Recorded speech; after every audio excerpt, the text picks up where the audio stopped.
bonjour, bienvenue pour cette édition spéciale du journal de ma télé, aujourd'hui spécialement consacrée aux événements du 23 août 1914 à Dinant.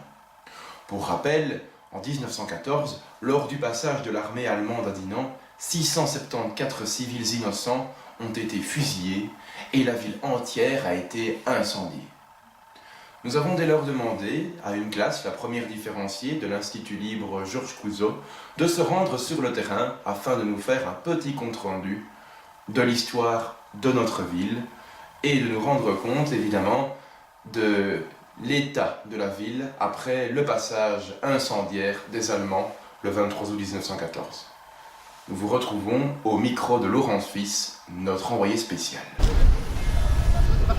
Charles de Gaulle, il était lieutenant de la France et en même temps il était soldat.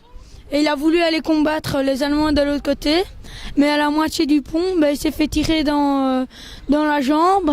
Alors il a fait demi-tour, il est revenu de l'autre côté du pont, rive droite, et il a été dans une maison où ce qu'on l'a soigné et tout ça. Et après, les Allemands ont essayé de prendre des canons du trafic où ils vendent des frites de Sorine. Ils ont essayé de tirer sur la citadelle et essayer de tuer des Allemands. Des Français, pardon.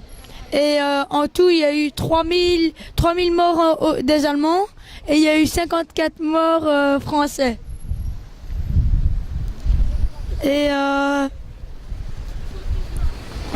après, le 23 août 1914, il y a eu 2 morts chez nous.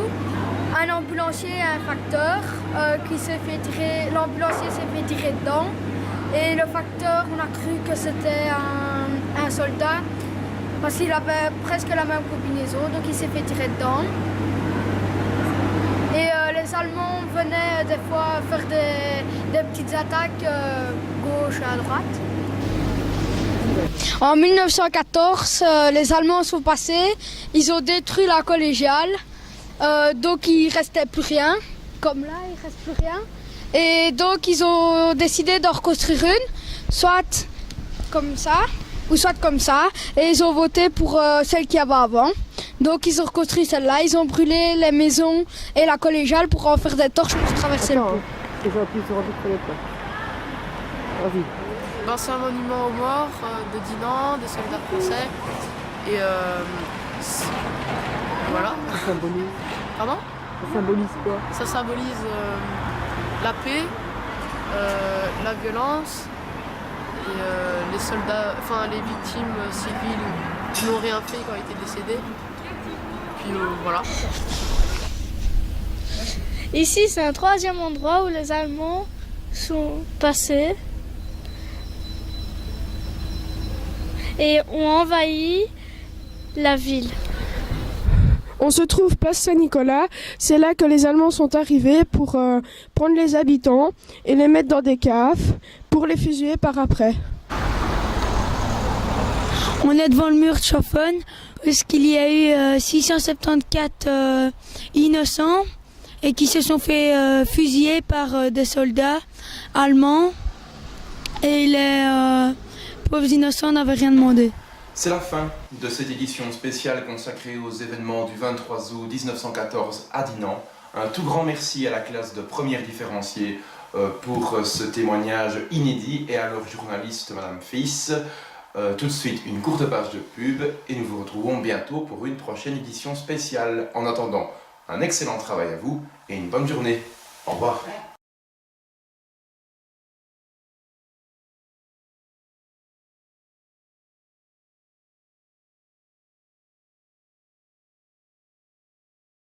En calèche. En calèche, à pied ou en ancien vélo. À pied ou à vélo.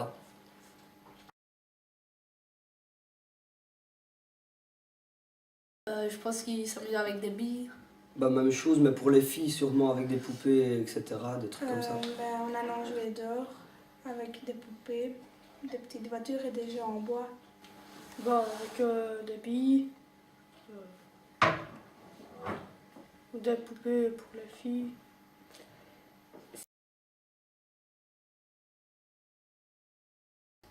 Bah, mon PC et mes jeux.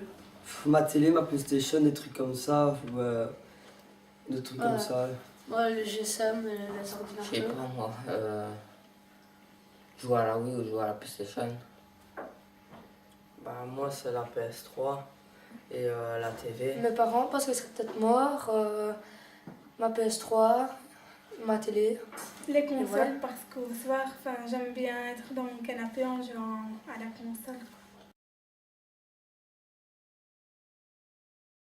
La citadelle, le pont.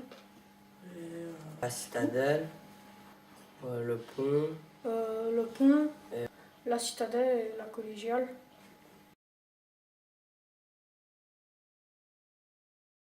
Du pain, des pommes de terre, de la soupe, des fruits. Du panais, des boyaux, des patates.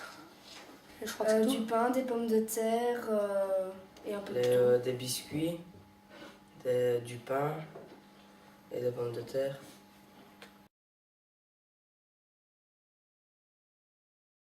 Arrêter les combats et essayer d'y mettre fin en refaisant la guerre, on n'a pas le choix.